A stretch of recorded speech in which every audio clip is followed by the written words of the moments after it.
इस तानाशाही का कोई तो अंत होगा। इस तानाशाही का अंत होना भी चाहिए। रोजी रोटी पर चर्चा नहीं, मेरे मुद्दे पर चर्चा है, मस्जिद पर चर्चा है, मंदिर पर चर्चा है, गुरुद्वारे पर चर्चा है, अखिलेश यादव पर चर्चा है, चंद्रशेखर पर चर्चा है, मायावती पर चर्चा है, लेकिन रोजी रोटी के कामों पर कोई चर्चा नहीं। क्यों?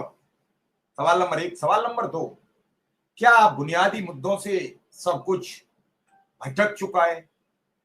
जो जेन्युइन मुद्दे होंगे, बुनियादी मुद्दे हैं जिनकी वास्तविक सभी देशवासियों को जरूरत है, क्या उन पर हम कुछ नहीं बोलेंगे? कई सवाल ये इस समय मीडिया में चल रहे हैं, कई सवालों के आंसर किसी के पास नहीं है। समर कैंप की बड़ी जोर शोर से चर्चा है। क्या होगा समर कैंप में? क्या समर कैंप के माध्यम से आगे की प्रक्रिया होगी, ये किसी को पता नहीं है। लेकिन इतनी बात तय है कि अगर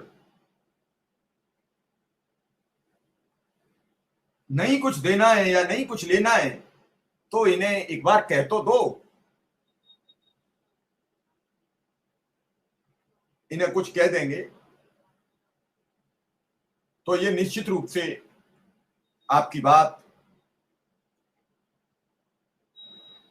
सुनेंगे और निश्चिंत तो हो जाएंगे कि अब कुछ मिलना नहीं है।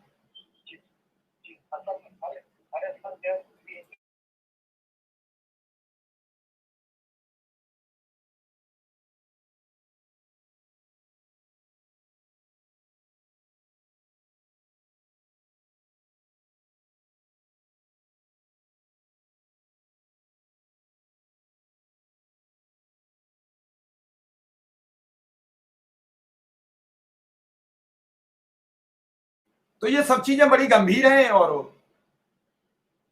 बड़ी सोचने वाली भी हैं।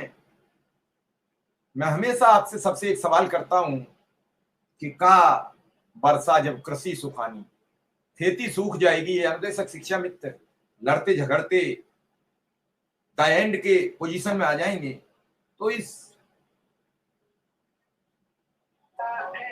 संग्राम का भी क्या करेंगे? लड़ाई जीत भी गए, जब सब कुछ स्वाहा स्वाहा हो चुका होगा तो इस जीती हुई लड़ाई का भी क्या करेंगे? और इसका कोई जवाब नहीं देता। नेता जवाब नहीं देते, मंत्री जवाब नहीं देते, और भी कई जो सामंजस्य बिठाने वाली चीजें हैं वो लोग भी कन्नी काटते नजर आते हैं। ये कन्नी काटने वाला शब्द हमने इसलिए प्रयोग किया कि हर व्यक्ति का अपना एक दायरा है, एक अपनी तैयारी है, एक अपना नारा है, अपनी सोच है। आपकी सोच मेरी सोच में अंतर हो सकता है, आपकी तैयारी और मेरी बातों में कुछ आपको अलग देखने को मिल सकता है। लेकिन अगर हम बात करें तो एक चीज जरूर साबित रहती है, वो रहती है, किसका लिंक सेंड करें नेत्रपाल जी?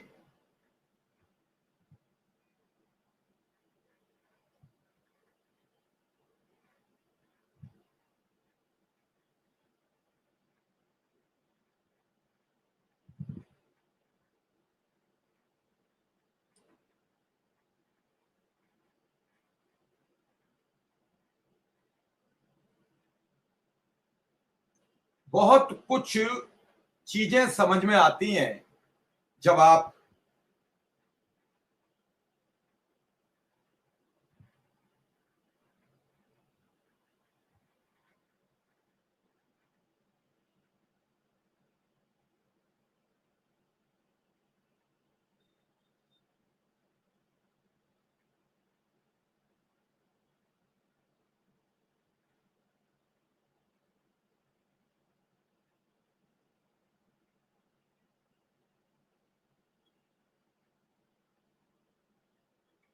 बहुत कुछ चीजें हैं वो अलग अलग तरीके से हैं। और ये एक एक व्यक्ति सोच रहा है कि मेरा जीवन कैसे बचेगा, मेरा परिवार कैसे बचेगा, और इसी वहापो में वो लगा हुआ है। राजेश तिवारी जी, शर्मा जी ने बीमार हैं, सब कुछ ठीक है, और कल जब मैंने उनसे कहा है तो वो लखनऊ जा रहे हैं, और वो 3-4 दिन लखनऊ रहेंगे, मुख्यमंत्री जी से मिलने का प्रयास करेंगे, और उस मुद्दे पर वो खुद चिंतित हैं। मैं अपनी बात कह रहा हूं, मैं मिल के आया हूं, कल मेरी 1 घंटे उनसे, कल के परसों मेरी 1 घंटे बात हुई, और वो खुद इस बात पर चिंतित हैं कि मैं क्या बताऊं, मैं शिक्षक प्रकोष्ठ का प्रदेश अध्यक्ष हूं, मैं लोगों से कह के आया हूं, मेरी नैतिक जिम्मेदारी भी बनती है कि इन्हें कैसे न्याय दिलाऊं। तो अगर इसके बावजूद भी अगर आप लोगों को लगता है, तो मुझे नहीं लगता है। पहले मुझे नहीं मालूम कि कैसे लोग थे, कैसे लोगों ने आपकी सिफारिश की, लेकिन मैं अभी की तारीख में,